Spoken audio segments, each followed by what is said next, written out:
Calon tumbal pesugihan part 8 menerka-nerka dalam lamunan. Usai melihat ramainya warung tongseng milik Jaya, Roy bergegas masuk ke dalam rumahnya setelah memarkirkan mobil secara asal-asalan. Hesti yang sebelumnya sempat terbentur pada dashboard mobil akibat Roy yang menggila mengikuti langkah suaminya dengan penuh kebingungan. "Pak, ada apa?" tanya Hesti sambil menahan sakit pada dahinya. "Diam kamu, sana pergi ke dapur dan siapkan makan malam," bentak Roy. Tak ingin Hesti mengikuti langkahnya ke lantai 2 yang selama ini ia kunci. Hesti pun jelas langsung mundur beberapa langkah setelah mendengar bentakan suaminya dan juga wajahnya yang terlihat murka. Ia bergegas meninggalkan Roy tanpa banyak bicara lagi. Roy pun segera membuka pintu di lantai 2 yang selalu ia kunci rapat tersebut. Di sana, ia melihat kalau salah satu meja berisi sesajen yang biasanya rapi kini sudah terbalik dan menjadi hancur berantakan. Genderuwo yang dipeliharanya pun terlihat sangat marah saat tahu kalau utusan yang dia kirim telah dikembalikan dan rumahnya dihancurkan oleh seseorang. Roy pun segera berlutut di depan genderuwo tersebut sambil menangkupkan kedua tangannya di depan dada. Wajahnya memucat, seakan takut menerima akibat dari apa yang sudah terjadi pada sumber makanan si genderuwo tersebut. "Ampun, beri saya waktu. Saya akan mencarikan sumber makanan yang baru untukmu," janji Roy. Si genderuwo yang awalnya ingin marah, kini menunjuk ke arah jendela. Roy pun buru-buru membuka gorden yang menutupi jendela kamar itu. Di sana, ia bisa melihat dengan jelas rumah mewah yang baru saja ditempati oleh teman kecil Hesti, yaitu Dinda. Kini, ia tahu apa maksud dan keinginan genderuwo peliharaannya tersebut. "Baiklah, akan segera kupenuhi apa maumu. Dia akan segera menjadi calon tumbal yang baru untukmu," ujar Roy, berjanji pada si genderuwo. Si genderuwo pun menghilang dari hadapan Roy. Dia hendak menagih makanan dari utusan-utusannya di rumah-rumah yang telah Roy tandai sebagai tumbal untuknya. Karena setelah si genderuwo makan dari si tumbal, maka kekayaan yang Roy miliki akan terus bertambah. Roy pun keluar dari kamar itu dan menguncinya. Ia segera berjalan menuruni tangga dan menyusul Hesti ke dapur. Hesti yang tadi dibentak-bentak oleh Roy mulai memberikan jarak agar suaminya tak terlalu mendekat ke arahnya. Roy menyadari itu dan agak menyesali sikap kasarnya yang kembali ditampakkan di depan Hesti. Ia dulu mencintai Hesti, sangat mencintainya. Namun karena Hesti pernah menolaknya, rasa cinta itu akhirnya berubah menjadi obsesi semata. Setelah memiliki Hesti, Roy selalu lepas kendali. Jika ia sedang marah terhadap sesuatu, tanpa sadar biasanya Roy akan membentak dan memarahi Hesti tanpa alasan. Hal itu jelas membuat Hesti sering merasa takut padanya dan membuat jarak agar tak perlu berdekatan dengan Roy. "Mah," panggil Roy lembut. Hesti menoleh perlahan-lahan untuk memastikan kalau Roy sudah tidak dalam keadaan marah lagi. "Mah, maafin Papa ya. Maaf karena tadi Papa bentak-bentak Mamah tanpa alasan," ungkap Roy terlihat sangat menyesal. Hesti masih belum memberikan jawaban. Ia memilih diam karena perasaannya masih diliputi ketakutan terhadap Roy. Roy pun semakin menipiskan jarak yang ada di antara mereka, hingga kini Roy ada di sampingnya dan memeluknya dengan hangat. "Maafin Papa ya, Mah. Papa benar-benar menyesal telah membentak Mama. Papa janji, Papa enggak akan ulangi lagi hal seperti tadi. Mama mau kan? Maafin Papa?" tanya Roy, penuh kasih sayang. Hesti pun akhirnya mengangguk lemah. Sejak dulu, ia selalu luluh jika Roy telah membujuknya dengan begitu lembut seperti yang tengah terjadi saat itu. Hal itu jugalah yang pernah merusak hubungannya dengan Agil saat menjelang lulus dari SMA. Roy membujuknya, menjanjikan bahagia, hingga Hesti terbujuk dan meninggalkan Agil sekaligus menyakitinya. Tanpa Hesti tahu, bujukan itu bukanlah cinta, melainkan hanya bagian dari pelet yang dipakai oleh Roy untuk selalu membuat Hesti terikat dengannya. Besok pagi, kita berkunjung ke rumah teman kecil mamah itu, iya. Kita bawakan dia makanan sebagai hadiah sambutan atas kepindahannya ke Cijanur kembali, ajak Roy seraya tersenyum manis di hadapan Hesti. Hesti pun tersenyum dan mengangguk setuju. Iya, Pak, nanti kita sama-sama berkunjung dan membawakan makanan untuk Neng Dinda, balasnya. Di rumah seberang, Dinda masih termenung di meja makan sambil menatap kuah tongseng dalam mangkuknya yang hanya tinggal sedikit. Rini yang tengah mencuci piring terus menatapnya dan berharap akan ada hal yang dibicarakan oleh Dinda. Ia tahu kalau Dinda mungkin masih kaget dengan apa yang hampir terjadi tadi pada mereka. Gara-gara Roy yang membawa mobil seperti orang gila, mereka hampir saja celaka jika Dinda tak refleks mendorong Rini hingga merapat ke pagar rumah orang lain yang ada di sebelah rumah mereka. "Rin," ujar Dinda. Rini pun langsung menoleh ke arah Dinda setelah ditegur. "Iya, Din, ada apa?" tanya Rini. "Besok kita ke pasar yuk, abis salat subuh. Kita isi kulkas itu biar ada bahan makanan yang bisa kita masak di rumah," jawab Dinda, mengajak Rini untuk berbelanja. "Oke, lo mau gue buatin daftar belanjaannya atau enggak?" "Boleh, tapi jangan kebanyakan juga, takut malah nantinya enggak bisa dimasak gara-gara udah enggak segar," pinta Dinda. "Siap, pokoknya bakal gue rancang daftar belanjaan buat besok subuh secermat mungkin," janji Rini. Dinda pun tersenyum, lalu meneruskan makannya yang tertunda akibat memikirkan kejadian di luar rumah tadi. Gue mau nanya dong, Din," ujar Rini. "Nanya apaan, Rin? Gimana rasanya tadi, pas Elo dirangkul sama Kak Agil?" Dinda tersedak seketika, usai mendengar pertanyaan yang Rini sampaikan. Rini sendiri segera berlari untuk memberikan air minum pada Dinda. Dinda meminum air putih itu hingga tandas saat menerimanya dari tangan Rini. "Astagfirullah, Rini, lo mau bunuh gue, ya?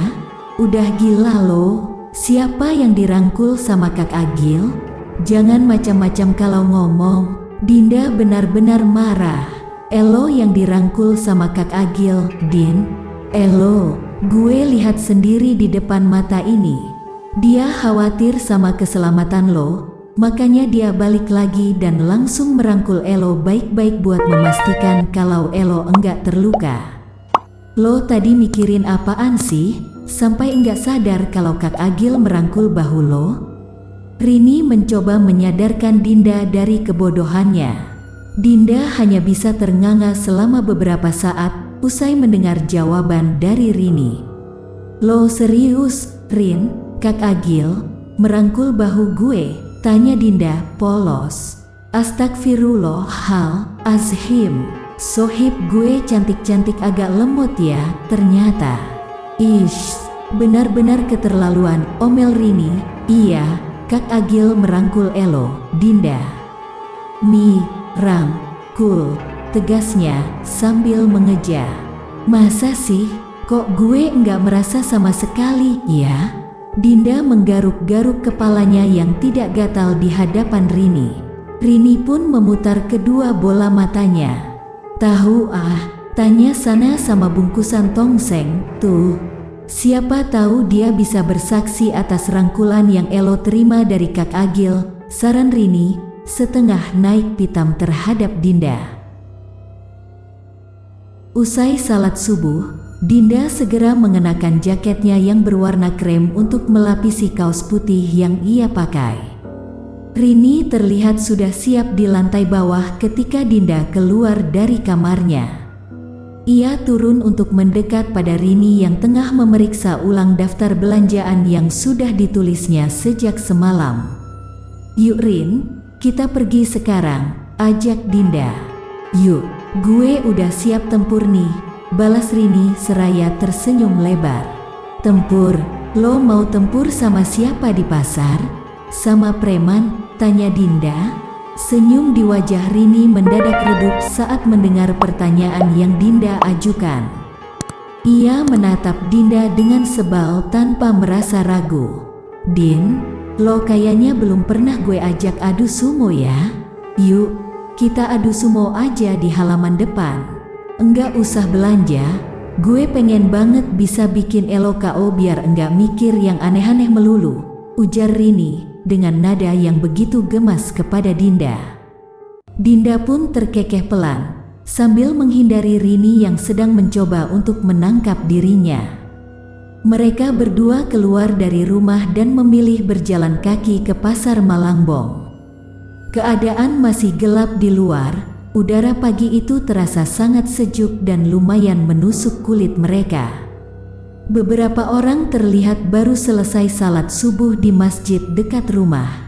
Dinda dan Rini menyapa dengan sopan lalu berlalu setelah mereka mengucapkan permisi.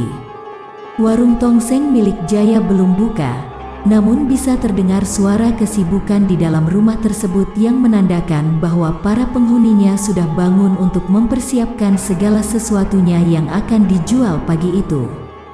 "Din, suasana subuh di sini tuh enak banget ya. Tenang, dingin, cuma ada beberapa kendaraan yang lewat. Gue suka tinggal di sini," ujar Rini dengan jujur. "Mau sekalian cari jodoh orang sini enggak?" tawar Dinda. Gaya lo nawarin gue buat cari jodoh. Elo sendiri enggak pernah ketemu sama jodoh. Coba gitu sekali-sekali tawarin diri lo sendiri untuk menemukan jodoh, Din," omel Rini, kembali naik pitam. Dinda hanya diam saja sambil terkikik geli. Mereka telah sampai di tikungan jalan raya yang tepat berada di depan gardu induk Malangbong milik PT PLN Persero. Sesekali Dinda menoleh ke belakang untuk memastikan bahwa tak ada makhluk apapun yang mengikuti mereka. Ia masih merasa waspada terhadap genderuwo peliharaan Roy. Saat ini mungkin genderuwo tersebut tak melakukan apa-apa, namun bisa saja nanti genderuwo tersebut akan melakukan hal-hal yang tidak diinginkan. Itulah yang paling Dinda waspadai, terutama karena ia memiliki orang-orang yang harus dijaga dengan baik. Rini, Agil, Jaya, dan Denny. Semalam saat Roy melajukan mobilnya dengan kecepatan tinggi, Dinda berpikir pasti Roy tengah merasa kaget karena melihat warung milik Jaya kembali ramai seperti sedia kala. Maka dari itulah Roy kehilangan kendali dan melajukan mobil dengan kecepatan tinggi. Laki-laki itu pasti ingin segera cepat-cepat sampai ke rumah untuk memastikan apa yang telah terjadi dengan sesajen untuk genderuwo peliharaannya. Namun yang paling Dinda perhatikan adalah ekspresi Hesti setelah turun dari mobilnya. Wanita itu tampak agak meringis kesakitan dan juga memasang ekspresi heran atas tingkah laku suaminya. Apa jangan-jangan Neng Hesti tidak tahu kalau Roy melakukan pesugihan, batin Dinda? Dinda, elo kenapa sih? Kok ngelamun terus dari tadi malam?" tanya Rini sambil mengguncang-guncang lengan Dinda yang sejak tadi ia rangkul. "Gue lagi menikmati suasana subuh, Rin," jawab Dinda, tak mau membuat Rini kembali gelisah. "Yakin, lo ngelamun karena lagi menikmati suasana subuh? Bukan karena hal lain?" Rini menatap Dinda penuh selidik. Gue cuma menikmati suasana subuh kok. Tenang aja." Mereka akhirnya tiba di pertigaan depan pasar Malangbong. Dinda menggenggam tangan Rini erat-erat saat mengajaknya menyeberangi jalan raya Malangbong. Ia tidak mau lengah ketika menjaga Rini yang ada tepat di sampingnya. "Din, gue lapar nih," adu Rini setengah merajuk. Dinda pun langsung menghentikan langkahnya di tempat dan menatap ke arah Rini. "Lapar, mau makan apa?" tanya Dinda sambil melihat ke arah beberapa pedagang makanan yang sudah ada di depan pasar Malangbong. "Nasi uduk aja deh," jawab Rini penuh semangat. Ya udah, ayo beli," ajak Dinda. Mereka berdua berjalan ke arah penjual nasi uduk yang tampaknya baru saja buka. Dinda memesan 1 porsi nasi uduk untuk Rini, sementara dirinya hanya memesan teh hangat. "Lo enggak mau ikut sarapan?" tanya Rini. "Gue belum lapar, Rin.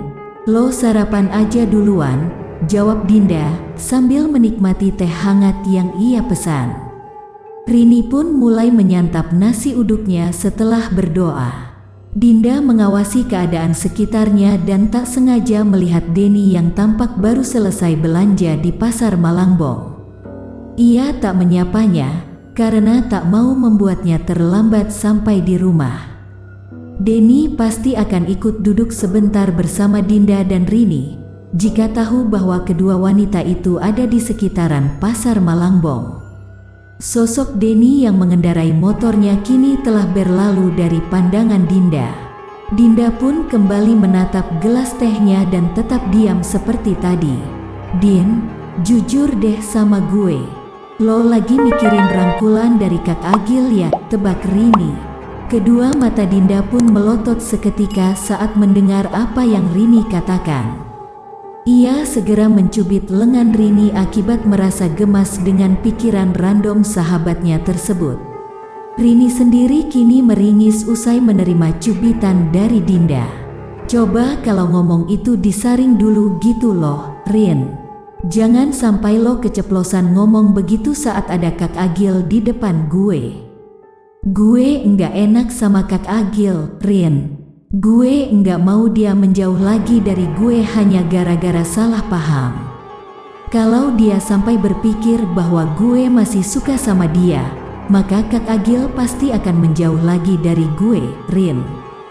Please, jangan sering-sering ngomong begitu, mohon Dinda." "Iya deh iya, gue enggak akan bahas-bahas itu lagi. Jangan ngambek dong, yuk kita belanja. Gue udah selesai sarapan nih." Rini mencoba mengalihkan pembicaraan.